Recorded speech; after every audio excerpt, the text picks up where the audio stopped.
حضرت ابو الدرداء رضی اللہ تعالیٰ عنہ سے روایت ہے کہ رسول صلی اللہ علیہ وسلم نے فرمایا، اگر تم کو ٹکڑے ٹکڑے کر دیا جائے پھر بھی شرک نہ کرنا۔ رسول صلی اللہ علیہ وسلم نے فرمایا، نظر کا لگنا حق ہے، اگر کوئی چیز تقدیر پر سبقت لے جانے والی ہوتی تو وہ نظر ہوتی۔ رسول اللہ صلی اللہ علیہ وسلم نے ارشاد فرمایا، بے شک آدمی گناہوں کی وجہ سے رزق سے محروم کر دیا جاتا ہے۔ رسول اللہ صلی اللہ علیہ وسلم سے پوچھا گیا، سب سے افضل انسان کون ہے؟ آپ صلی اللہ علیہ وسلم نے فرمایا، ہر وہ شخص جو دل کا صاف اور زبان کا سچا ہو۔ رسول صلی اللہ علیہ وسلم نے فرمایا، جو بندہ ہر نماز کے بعد آیت الکرسی پڑھ لے وہ مرتے ہی جنت میں داخل ہوگا۔ فرمان مصطفیٰ صلی اللہ علیہ وسلم، دل سخت کیوں ہوتا ہے؟ اللہ تعالیٰ کے ذکر کے سوا زیادہ گفتگو نہ کرو، کیونکہ اللہ تعالیٰ کے ذکر کے بعد زیادہ کلام کرنا دل کی سختی کا باعث ہے، اور سخت دل آدمی اللہ تعالیٰ سے بہت دور ہو جاتا ہے۔ فخر سے گناہ کرنا۔ رسول صلی اللہ علیہ وسلم نے فرمایا، میری امت کے تمام لوگوں کے گناہ اللہ تعالیٰ بخش دے گا، سوائے ان لوگوں کے جو گناہ کر کے لوگوں کو فخر سے بتائیں کہ ہم نے یہ گناہ کیا ہے۔ نبی کریم صلی اللہ علیہ وسلم کے بھائی۔ نبی کریم صلی اللہ علیہ وسلم نے فرمایا، میں چاہتا ہوں کہ اپنے بھائیوں کو ملوں۔ صحابہ کرام رضی اللہ تعالیٰ عنہم نے کہا، ہم آپ کے بھائی ہی ہیں۔ آپ صلی اللہ علیہ وسلم نے فرمایا، تم تو میرے ساتھی ہو، میرے بھائی تو وہ ہیں جو بن دیکھے مجھ پر ایمان لائیں گے۔ بہترین اور بدترین لوگ۔ رسول صلی اللہ علیہ وسلم نے ارشاد فرمایا، تم میں سب سے بہتر وہ ہے جس سے خیر کی امید ہو اور اس کے شر سے امن ہو، اور سب سے بدتر وہ ہے جس سے خیر کی توقع نہ ہو اور اس کے شر سے امن نہ ہو۔ رسول صلی اللہ علیہ وسلم نے ارشاد فرمایا، مسلمان کا اپنے اہل خانہ پر خرچ کرنا بھی صدقہ ہے۔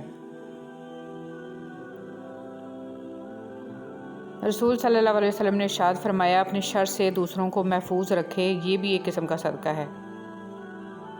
رسول صلی اللہ علیہ وسلم نے ارشاد فرمایا، جب اللہ کسی بندے کو پسند کرتا ہے تو اس پر خوب آزمائش ڈالتا ہے۔ رسول صلی اللہ علیہ وسلم نے فرمایا، جس کو مسلمان کا درد نہ ہو وہ میری امت میں سے نہیں ہے۔ رسول صلی اللہ علیہ وسلم نے ارشاد فرمایا، مسلمان جب بھی کسی پریشانی، بیماری، رنج و ملال، تکلیف اور غم میں مبتلا ہو جاتا ہے، یہاں تک کہ اگر اسے کوئی کانٹا بھی چبھ جائے تو اللہ تعالیٰ اسے اس کے گناہوں کا کفارہ بنا دیتا ہے۔ اے ہمارے رب، اگر ہم بھول گئے ہوں یا خطا کی ہو تو ہمیں نہ پکڑنا۔ اے ہمارے رب، ہم پر وہ بوجھ نہ ڈال جو ہم سے پہلے لوگوں پر ڈالا تھا۔ اے ہمارے رب، ہم پر وہ بوجھ نہ ڈال جس کی ہم میں طاقت نہیں، اور ہم سے درگزر فرما اور ہمیں بخش دے اور ہم پر رحم کر۔ تو ہی ہمارا مالک ہے، ہمیں کافروں کی قوم پر غلبہ عطا فرما۔ آمین۔ درود پاک روحانی پرواز کا ذریعہ ہے، باطنی بلندی و اعزاز کا ذریعہ ہے۔ درود پاک ایسا راز ہے جو بہت تھوڑے سے لوگوں پر افشا کیا جاتا ہے۔ درود شریف کی حقیقت سے حقیقی معنوں میں واقفیت صرف اہل دل افراد کو نصیب ہوتی ہے۔ اللہ کے نبیوں کی، ولیوں کی، کاملوں کی، عابدوں کی، عارفوں کی زندگی میں درود ایک راز بن کر رہتا ہے۔ اپنے آپ کو اور اپنوں کو بد دعا نہ دیں۔ نبی کریم صلی اللہ علیہ وسلم کے ارشاد مبارک میں ہے، مت بد دعا کرو اپنی جانوں کے لیے، اور مت بد دعا کرو اپنی اولاد کے لیے، اور مت بد دعا کرو اپنے مالوں کے لیے۔ ایسا نہ ہو بد دعا اس ساتھ میں نکلے جب اللہ سے کچھ مانگا جاتا ہے اور وہ قبول کرتا ہے تو تمہاری بد دعا بھی قبول ہو جائے اور تم پر آفت آئے۔ رسول صلی اللہ علیہ وسلم نے ارشاد فرمایا، اگر انسان کے پاس مال کی 2 وادیاں ہوں تو تیسری کا خواہش مند ہوگا، اور انسان کا پیٹ مٹی کے سوا اور کوئی چیز نہیں بھر سکتی، اور اللہ اس شخص کی توبہ قبول کرتا ہے جو سچی توبہ کرتا ہے۔ رسول صلی اللہ علیہ وسلم نے ارشاد فرمایا، صدقہ دینے میں جلدی کرو، کیونکہ بلا آزمائش صدقہ سے آگے قدم نہیں بڑھاتی۔ بدبخت ہے وہ انسان جو بڑھاپے میں والدین کی خدمت کر کے جنت حاصل نہ کرے۔ رسول صلی اللہ علیہ وسلم نے ارشاد فرمایا، خاک آلود ہو وہ ناک اس کی، پھر خاک آلود ہو ناک اس کی، پھر خاک آلود ہو ناک اس کی۔ پوچھا گیا، کس کی یا رسول اللہ صلی اللہ علیہ وسلم؟ آپ صلی اللہ علیہ وسلم نے فرمایا، جو اپنے ماں باپ کو بوڑھا پائے، دونوں کو یا ایک کو ان میں سے، پھر جنت میں نہ جائے ان کی خدمت گزاری کر کے۔ جنت اور دوزخ میں داخلے کے اسباب۔ رسول صلی اللہ علیہ وسلم سے اس چیز کے بارے میں سوال کیا گیا جو لوگوں کو بکثرت جنت میں داخل کرے گی، تو آپ صلی اللہ علیہ وسلم نے فرمایا اللہ کا ڈر اور اچھے اخلاق۔ پھر آپ صلی اللہ علیہ وسلم سے اس چیز کے بارے میں سوال کیا گیا جو لوگوں کو بکثرت جہنم میں داخل کرے گا، تو آپ صلی اللہ علیہ وسلم نے فرمایا منہ اور شرمگاہ۔ رسول صلی اللہ علیہ وسلم نے ارشاد فرمایا آپس میں بغض نہ رکھو اور ایک دوسرے سے حسد نہ کرو، پیٹھ پیچھے کسی کی برائی نہ کرو، بلکہ اللہ کے بندے اور آپس میں بھائی بھائی بن کر رہو، اور کسی مسلمان کے لیے جائز نہیں کہ کسی بھائی سے 3 دن سے زیادہ تک بات چیت بند رکھے۔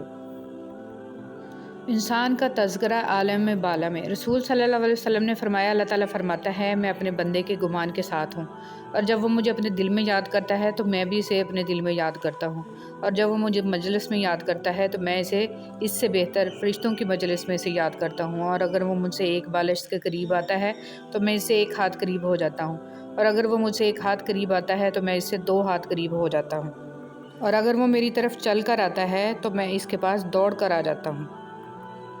معاف کر دینے اور عاجزی کی فضیلت۔ رسول صلی اللہ علیہ وسلم نے ارشاد فرمایا صدقہ دینے سے کوئی مال نہیں گھٹا، اور جو بندہ معاف کر دیتا ہے اللہ اس کی عزت بڑھاتا ہے، اور جو بندہ اللہ تعالیٰ کے لیے عاجزی کرتا ہے اللہ تعالیٰ اس کا درجہ بلند کرتا ہے۔ تحفہ یا عطیہ دے کر واپس لینا۔ رسول صلی اللہ علیہ وسلم نے ارشاد فرمایا کسی شخص کے لیے جائز نہیں ہے کہ کسی کو کوئی عطیہ دے یا کسی کو کوئی چیز ہبہ کرے اور پھر اسے واپس لوٹا لے، سوائے والد کے وہ اپنے بیٹے کو دے کر اسے لے سکتا ہے۔ اس شخص کی مثال جو عطیہ دے کر یا ہبہ لے کر واپس لے لیتا ہے کتے کی مثال ہے۔ کتا پیٹ بھر کر کھا لیتا ہے، پھر کیا کرتا ہے اور اپنے کیے ہوئے کو دوبارہ کھا لیتا ہے۔ راستے میں سے تکلیف دہ چیز کا ہٹانے کا ثواب۔ رسول صلی اللہ علیہ وسلم نے ارشاد فرمایا ایک شخص راہ میں جا رہا تھا، اس نے راہ پر ایک شاخ دیکھی کانٹوں کی، تو اس نے اس کو سرکا دیا، اللہ تعالیٰ نے اس نیکی کو قبول کیا اور اس کو بخش دیا۔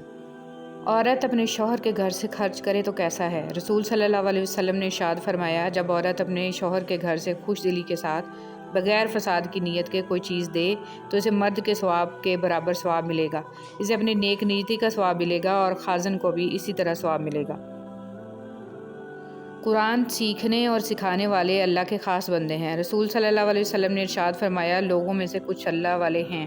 لوگوں نے عرض کیا اللہ کے رسول صلی اللہ علیہ وسلم وہ کون لوگ ہیں؟ آپ صلی اللہ علیہ وسلم نے فرمایا وہ قرآن پڑھنے پڑھانے والے ہیں جو اللہ والے اور اس کے نزدیک خاص لوگ ہیں۔